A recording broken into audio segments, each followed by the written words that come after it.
আসসালামু আলাইকুম। আজকে আমরা যে বিষয়ে আলোচনা করব সেটা হচ্ছে অনলাইন বিজনেস শুরু করতে প্রথমে কি কি লাগে। একটা অনলাইন বিজনেস শুরু করতে প্রথমে কি কি লাগে সেই বিষয়ে আমরা আলোচনা করব। সঠিক একটি প্রোডাক্ট নির্বাচন। মানে আমরা যখন অনলাইন বিজনেসটা শুরু করতে চাই তখন আমাদের সবথেকে প্রথমে যে জিনিসটা প্রয়োজন সেটা হচ্ছে সঠিক একটি প্রোডাক্ট নির্বাচন। আমরা কিন্তু চাইলে সবাই সবকিছু প্রোডাক্ট নিয়ে বিজনেস করতে পারবো না। আমাদের কাছে সহজলভ্য যে জিনিসটা মনে হবে, আমাদের কাছে মানে যে প্রোডাক্টটা সোর্সিংটা অনেক সহজ মনে হবে, খরচ কম মনে হবে এবং আমরা প্রফিট করতে পারবো বেশি, এমন ভাবে আমরা প্রোডাক্টটা নির্বাচন করব। কি বিক্রি করবেন, প্রোডাক্ট নির্বাচনের ভিতরে কি বিক্রি করবেন সেই প্রোডাক্টের চাহিদা আছে কিনা। মানে আমরা অনেক সময় প্রোডাক্ট নির্বাচনে ভুল করে থাকি যে যে আদেও যে আমাদের প্রোডাক্টের কোনো চাহিদা মার্কেটে আছে কিনা সেটা আমরা খেয়াল করি না। খেয়াল না করে আমরা যে কোনো একটা নিশ নিয়ে মাঠে নেমে পড়ি। তারপরে হচ্ছে যে লাভের সুযোগ কতটুকু। আমরা চাইলে কিন্তু খুব বেশি পরিমাণে লাভ করতে পারবো না। প্রত্যেকটা প্রোডাক্টের একটা নির্দিষ্ট উৎপাদন খরচ আছে। এখন এই উৎপাদন খরচের উপরে সেই প্রোডাক্টের মার্কেট রেটটা নির্ভর করে।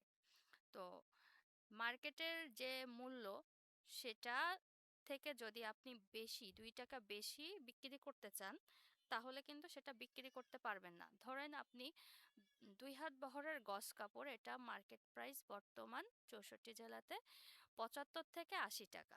তো আপনি চাইলে সেটা 76 টাকা বিক্রি করতে পারবেন, 77 বিক্রি করতে পারবেন, 78 বিক্রি করতে পারবেন, 79 টাকাও বিক্রি করতে পারবেন। কিন্তু আপনি চাইলে সেটা কখনোই 81 টাকা, 82 টাকা, 85 টাকা বিক্রি করতে পারবেন না। আবার যদি সেটা আপনি 70-এর নিচে, 60-এর নিচে, 50-এর নিচে বিক্রি করতে চান, আপনি সেটাও করতে পারবেন না। কেন পারবেন না? কারণ ওই রেটে আপনার প্রোডাক্টটা কেনাও থাকবে না। ওই রেটে আপনার প্রোডাক্টটা কেনাও থাকবে না। তো সুতরাং আপনি যে প্রোডাক্টটা নিয়ে বিজনেস করতে চাচ্ছেন, আগে সেটার মার্কেট যাচাই করতে হবে। মার্কেটে তার ভ্যালু কতটুকু আছে, মার্কেটে তার আম, বাজার দরটা কেমন, মার্কেট রেটটা কেমন, খুচরা কত টাকা বিক্রি হয় এবং পাইকারি এটা কত টাকা কেনা যায়। ঠিক আছে, এটা অবশ্যই আগে আমাদেরকে খেয়াল করতে হবে। টার্গেট কাস্টমার নির্ধারণ। 2 নম্বরে আমরা যেটা করব সেটা হচ্ছে টার্গেট কাস্টমার নির্ধারণ। কাদের কাছে বিক্রি করবেন, বয়স, লিঙ্গ, লোকেশন, বাজেট, এগুলো বুঝতে হবে। যেরকম ধরেন আপনি একটা গর্জিয়াস থ্রি পিস সেল করার চিন্তা ভাবনা করতেছেন যার মূল্য 2200 টাকা। কিন্তু এই 2200 টাকা দামে থ্রি পিস কারা ব্যবহার করে? নিশ্চয়ই কোনো হাউসওয়াইফ ব্যবহার করবে না, যারা গ্রামের কৃষকের স্ত্রী আছে তারা ব্যবহার করবে না। তো 2200 টাকা দামের থ্রি পিসটা তারা ব্যবহার করবে যারা ভার্সিটিতে পড়ে, তারপরে যারা ভিআইপি প্রাইভেট জব করে। ঠিক আছে, তো এরা পড়বে। ধরেন আমার মতো মানুষ কিন্তু 2200 টাকা দামের থ্রি পিস কিনে পড়বে না, যেহেতু আমি পর্দা করি, তারপরে হচ্ছে বোরকা পরি। তো আমি চিন্তা করব আমি হয়তো একটা দামি 1000-2500 টাকা দিয়ে একটা বোরকা কিনে ব্যবহার করতে পারবো, কিন্তু 2200 টাকা দামের থ্রি পিস আমি কিন্তু কখনোই কিনে পরবো না, কারণ ওটা আমার প্রয়োজন না। আমি সবসময় হালকা পাতলা ড্রেস পরাতে কমফোর্টেবল ফিল করব, যেহেতু আমি বোরকা পরি। ঠিক আছে, তারপরে থ্রি পিস তো মহিলারাই কিনে। হ্যাঁ, পুরুষরাও কিনে, কিনে তার পরিবারের জন্য কিনে। তো বেশিরভাগ মহিলারা কিনে। তো আমাদের লিঙ্গটাও সিলেক্ট করতে হবে যে কারা এটা কিনবে। এবং বাজেট, যে আমি যে প্রোডাক্টটা সেল করতেছি এটা এই বাজেটের ভিতরে আহ, কারা এগুলা কিনতে পারে। ঠিক আছে, তো এটা অবশ্যই বুঝে শুনে তারপরে কাস্টমার আগে নির্ধারণ করতে হবে যে আমি আসলে কাদের কাছে সেল করতে চাচ্ছি। বুঝাইতে পারছি? 3, প্রোডাক্ট সোর্স। কোথা থেকে ভালো মানের পণ্য সংগ্রহ করবেন, পাইকারি নাকি নিজে তৈরি করবেন? অনেকে আছে হাতের কাজ জানে বা অর্গানিক প্রোডাক্ট তৈরি করে। ঠিক আছে? অনেকে করে। আপনি কি প্রোডাক্টটা নিজে তৈরি করতেছেন? তাহলে এর ম্যাটেরিয়ালস, কাঁচামাল কোথা থেকে পাচ্ছেন? কিভাবে নিচ্ছেন? আপনার সোর্সটা কেমন? ঠিক আছে? পণ্যের সবসময় কোয়ালিটিটা কিন্তু মেন। হ্যাঁ? প্রোডাক্ট সোর্স করতে গেলে অবশ্যই কোয়ালিটিটা গুরুত্ব দিতে হবে। আপনার কাছ থেকে যত কাস্টমার ভালো কোয়ালিটি পাবে, আপনার রিপিট কাস্টমারের সংখ্যা তত বেশি বাড়বে, বিজনেস তত দ্রুত বড় হবে। তো কোথা থেকে ভালো মানের পণ্য সংগ্রহ করবেন এটা আগে খুঁজে বের করতে হবে। দ্বিতীয়ত, পাইকারি কিনবেন নাকি নিজে প্রোডাক্টটা তৈরি করতেছেন, হ্যাঁ, এটা এটা খেয়াল রাখতে হবে। অনেকে আছে অর্গানিক মেহেদি নিজে তৈরি করে, হ্যাঁ, ম্যাটেরিয়ালস কিনে নিজে তৈরি করে। তারপর অনেকে আছে হাতে চুড়ি বানাই সেল করতেছে। অনেকে আছে বিভিন্ন বাচ্চাদের ড্রেস বানাই তৈরি করতেছে। ঠিক আছে? এভাবে আপনাদের প্রোডাক্ট সোর্সটা কিভাবে আসছে এটা আগে ভালোভাবে আহ, খেয়াল করতে হবে, যাচাই বাছাই করে একটা সিদ্ধান্ত নিতে হবে। দ্বিতীয়ত, একটি ব্র্যান্ডের নাম, মানে ব্র্যান্ড, মানে মানুষ আপনাকে চিনবে বা আপনার নাম দেখে চিনবে। ধরুন আমার নাম শাকিলা। এখন আমার সাথে যারা কথা বলতেছে, আমার ভিডিওটা যারা দেখতেছে, তারা কিন্তু আমার ভয়েসটা চিনতেছে। তো আমি যখন ইউটিউবে কথা বলতেছি, তখন ইউটিউবে যারা দেখতেছে এরা সেম যদি আমার কোনো ফেসবুক পেজে যায়, তখন কিন্তু তারা আমাকে চিনতে পারবে যে আমি শাকিলা, আমি বিজনেস রিলেটেড কিছু টিপস দিচ্ছি, বা আমার একটা ডিজিটাল মার্কেটিং এর সার্ভিস দিচ্ছি, বা আমি কোনো একটা ক্লোথিং ব্র্যান্ডের বিজনেস করতেছি। ঠিক আছে? তো একটা সুন্দর ব্র্যান্ডের নাম যেটার মাধ্যমে মানুষ আপনাকে চিনবে, সহজ হবে, সুন্দর হবে ও মনে রাখার মতো নাম হবে। এটা দিয়ে আপনারা একটা ফেসবুক পেজ ক্রিয়েট করতে পারেন এবং এটার সাথে লোগো তৈরি করতে পারবেন। ঠিক আছে? তো ফেসবুক বিজনেস পেজ, হ্যাঁ, এখন বর্তমান দুইটা বিজনেস আছে, একটা হচ্ছে এফ কমার্স এবং ই কমার্স। তো আমরা যারা সাধারণ মানুষ তারা সবসময় এফ কমার্স বিজনেসটা করি, কারণ ই কমার্স বিজনেসটা একটু ব্যয়বহুল, ওয়েবসাইটের মাধ্যমে করতে হয়। আর এফ কমার্স বিজনেসটা ফেসবুকের মাধ্যমে বা বিভিন্ন সোশ্যাল মিডিয়ার মাধ্যমে আমরা করে থাকি, সেটা কি একটু সহজ হয় এবং মানুষ কিন্তু বাঙালিরা বার্গেটিং করে কেনাকাটা করতে পছন্দ করে। তো মেসেঞ্জারে যদি কেউ কথাবার্তা করে কেনাকাটা করে, সেটা আর কি তাদের জন্য সহজ মনে হয়। সুন্দর একটা প্রোফাইল পিকচার দিবেন, কভার কাভার একটা ছবি দিবেন, অ্যাবাউট সেকশনে যা কিছু আছে, ইন ডিটেলস আপনার পার্সোনাল ডিটেলস, এইগুলো সব কিছু অ্যাড করে দিবেন।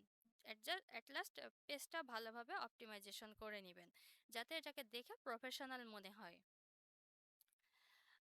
ভালো মানের ছবি ও ভিডিও, অবশ্যই পেজে সুন্দর ছবি আপলোড করবেন, পরিষ্কার ছোট ছোট ভিডিও রিলস দিবেন এবং একই ধরনের ব্র্যান্ডিং করবেন। মানে আজকে গান দিলেন, কালকে নাচ দিলেন, অন্যদিন একটা ফানি পোস্ট দিলেন, এগুলো করা যাবে না। যেটাই করবেন সেটা যেন ধারাবাহিকভাবে একই থাকে। হ্যাঁ, এটা ব্র্যান্ড তৈরি করতে আপনাকে সাহায্য করবে। মূল্য নির্ধারণ, ক্রয় মূল্য, ডেলিভারি খরচ, অন্যান্য প্যাকেজিং খরচ আছে, তারপরে হচ্ছে কেয়ারিং খরচ আছে, অ্যাড খরচ আছে, এই সব আর কি যোগ করে সাথে আপনি কত টাকা প্রফিট করবেন, হ্যাঁ, যে টাকাটা প্রফিট করবেন সেই প্রফিটের টাকাটা যোগ করে আপনার প্রোডাক্টের মূল্য নির্ধারণ করতে হবে। হ্যাঁ, আপনি যদি একটা জমজম থ্রি পিস মার্কেটে বিক্রি হচ্ছে 950 থেকে 1000 টাকা, কিন্তু আপনি যদি 950 1000 টাকাতে কিনে নিয়ে আসেন, তাহলে আপনার সব কিছু অ্যাভারেজ দিয়ে আপনাকে ওটার বিল ধরতে হবে 1400 টাকা। তখন তো পাবলিক কিনবে না, কারণ ওটার মার্কেট 900 থেকে 950 টাকা। অবশ্যই আপনাকে পাইকারি নিতে হবে এবং আপনি কিভাবে মার্কেটিং করছেন সেটার খরচের উপরে ডিপেন্ড করে প্রোডাক্টটার মূল্য নির্ধারণ করতে হবে। পেমেন্ট ব্যবস্থা, হ্যাঁ, অনেক সময় অনেকে বলে যে অর্ডার ক্যান্সেল হয়, সেক্ষেত্রে আপনারা অ্যাডভান্স নেন, কিন্তু বর্তমান অনলাইনে এত পরিমাণ স্ক্যামিং শুরু হয়েছে যে যার কারণে অ্যাডভান্স দিয়ে কেউই পেমেন্ট নিতে, এই অর্ডার করতে চায় না। ঠিক আছে? সেক্ষেত্রে আপনারা চেষ্টা করবেন full cash on home delivery দেওয়ার জন্য এবং প্রোডাক্ট চেক করে যাতে কাস্টমার রিসিভ করতে পারে, এবং পছন্দ না হলে রিটার্ন অপশন আছে। এটা করে যখন আপনি আপনার প্রোডাক্টের বিজ্ঞাপন দিবেন, তখন দেখবেন কি অনেক ট্রাস্টেড মনে হবে এবং এখান থেকে অর্ডার আসার সম্ভাবনা কিন্তু বেশি বেড়ে যাবে। ঠিক আছে?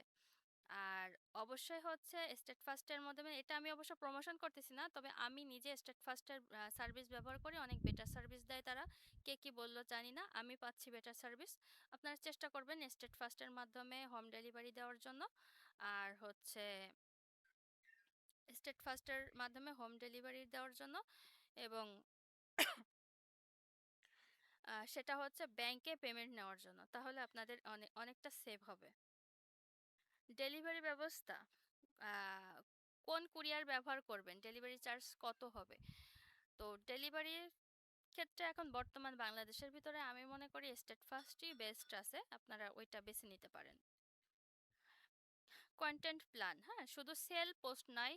পোস্ট করতে গেলে অনেকে শুধু বলে ইনবক্স করুন, নিতে ইনবক্স করুন, হ্যাঁ, এটা এক প্রকার বাধ্য করা হয়। এটা হচ্ছে বোরিং হয় যখন আপনার কেউ আহ, মানে কন্টেন্ট যখন কেউ একবার থেকে দুইবার ইগনোর করে, তখন ফেসবুক অটোমেটিক্যালি সেটা শ্যাডো ব্লক করে দেয়। হ্যাঁ, এটা আপনি বুঝতে পারবেন না, তখন আপনার পেজের রিচ ডাউন হয়ে যায়, আপনার পেজটা পোস্ট করার সাথে সাথে অনেক মানুষের কাছে পৌঁছায় না। এটা একটা অনেক বড় সমস্যা। সেই জন্য আমি সবসময় আপনাদেরকে সাজেস্ট করব, আপনারা করবেন শিক্ষামূলক পোস্ট করবেন, সমস্যা সমাধানের পোস্ট করবেন, কাস্টমার রিভিউগুলো শেয়ার করবেন, এবং চেষ্টা করবেন সপ্তাহে 2 3 4টা ভিডিও কন্টেন্ট দেওয়ার জন্য, মানে রিলস ছাড়ার জন্য। এতে আশা করি পেজটা খুব দ্রুত গ্রো হবে। কাস্টমার সার্ভিস আমরা কি অনেক সময় রেগে যাই, হ্যাঁ, এক থেকে দুইবার কথা বলতে গেলে বিরক্ত বোধ করি, কিন্তু না, মোটেও এটা করা যাবে না। কাস্টমারের মেসেজে দ্রুত রিপ্লাই দিতে হবে, নিজে যদি সম্ভব না হয় অটোমেশন সেট করতে হবে, এবং প্লাস মডারেটর রেখে দিতে হবে দ্রুত রিপ্লাই দেওয়ার জন্য। অবশ্যই ভদ্র ব্যবহার করতে হবে। অর্ডার কনফার্মেশন হওয়ার পর আবার, মানে পরবর্তীতে যাতে তার কাছে সেল করা যায়, অবশ্যই তাকে কন্টিনিউ ফলো আপ করে যেতে হবে। ঠিক আছে? ধৈর্য ও ধারাবাহিকতা। এক সপ্তাহে ফলো না এলে এক সরি এক সপ্তাহে ফল না এলে হতাশ হওয়া যাবে না। নিয়মিত পোস্ট, শেখা, মানে আপনি যে আজকে শিখতেছেন এরকম শেখাটা নিয়মিত করতে হবে। শেখা ও কাজ চালিয়ে যেতে হবে। ঠিক আছে? অনেকে আছে 1 মাস 2 মাস ট্রাই করার পরে হাল ছেড়ে দেয়, কিন্তু কোনোভাবে হাল ছাড়া যাবে না। এখন আসি আমি আমার নিজের পরিচয়ে। আমি উম্মে শাকিল আহমেদ, একজন ডিজিটাল মার্কেটার এবং নারী উদ্যোক্তা। দীর্ঘদিন ধরে গজ কাপড় ও থ্রি পিস নিয়ে কাজ করতেছি। এই প্ল্যাটফর্মে আমি কোনো মুখস্থ তত্ত্ব নয়, বরং আমার বাস্তব অভিজ্ঞতা, সফলতার গল্প, ভুল থেকে শেখা শিক্ষা এবং অনলাইন বিজনেস গ্রো করার কার্যকর কৌশল আপনাদের সঙ্গে নিয়মিত শেয়ার করব ইনশাল্লাহ। আপনি যদি অনলাইন বিজনেস শুরু করতে চান, বিক্রি বাড়াতে চান, ফেসবুক পেজ গ্রো করতে চান, অথবা সঠিকভাবে ফেসবুক অ্যাড চালাতে চান, তাহলে আমাদের সঙ্গে থাকুন।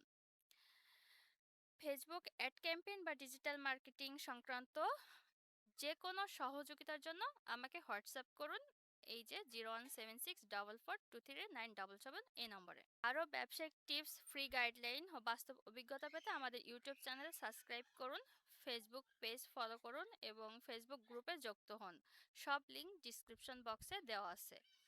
ক্লাসের শেষে বার্তা, ঠিক আছে, মানে আমি এই যে ক্লাসটা নিলাম সেখানে আপনাদের একটাই অনুরোধ থাকবে, অনলাইন বিজনেস সফল হতে শুধু একটি প্রোডাক্ট থাকলেই কিন্তু হবে না। হ্যাঁ, সঠিক পরিকল্পনা, নিয়মিত কাজ এবং ধৈর্য, এই তিনটি জিনিস সফলতার সবচেয়ে বড় চাবিকাঠি। তো সুতরাং সবাই চেষ্টা করুন এবং আল্লাহর উপর ভরসা রাখবেন। অবশ্যই রিজিকের মালিক আল্লাহ, আপনার রিজিকের ব্যবস্থা আল্লাহই করবে। আপনাকে সঠিক পথে সৎভাবে আপনাকে এটা পরিচালনা করতে হবে। সবাইকে ধন্যবাদ। আর একটা অনুরোধ রইল, আমাদের ফেসবুক পেজ, ইউটিউব চ্যানেল এবং গ্রুপ, আমাদের ফেসবুক যে গ্রুপটা আছে, সবাই এখানে যুক্ত হয়ে যাবেন। ঠিক আছে? তাহলে আরো এরকম নতুন নতুন টিপস আমি আনতেছি। আশা করি আপনাদেরকে উপকারে আসবে। সবাইকে ধন্যবাদ।